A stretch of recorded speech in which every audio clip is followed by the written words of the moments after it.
You may have heard the expression buy the rumor, sell the fact. And if you're wondering what that means, one way of understanding that expression is to think of anticipation.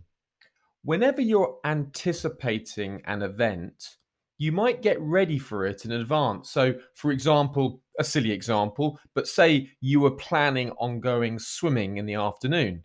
Well, then you may, in anticipation, pack your bag, your towel, your swimming trunks, perhaps some change for the locker.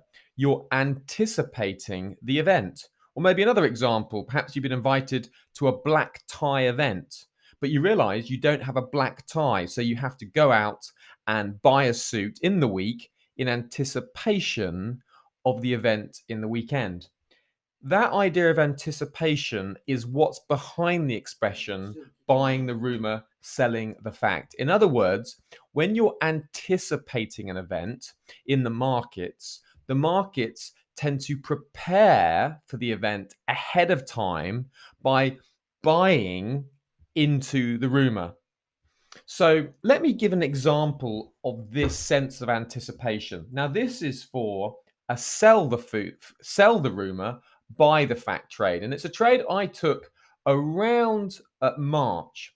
Now, at the time, the Reserve Bank of Australia were expected to cut rates and launch their quantitative easing program for the first time.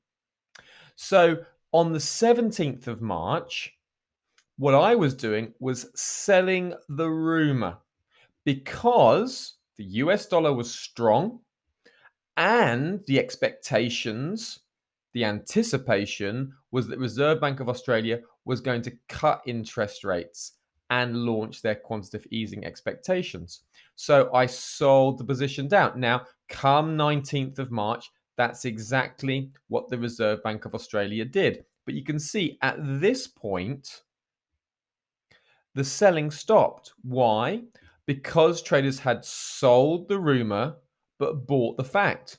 Now, the reason they stopped selling was because that everything that happened, it was bearish, but it was anticipated. So when the RBA rate cut and the QE was launched, there was nothing further to do.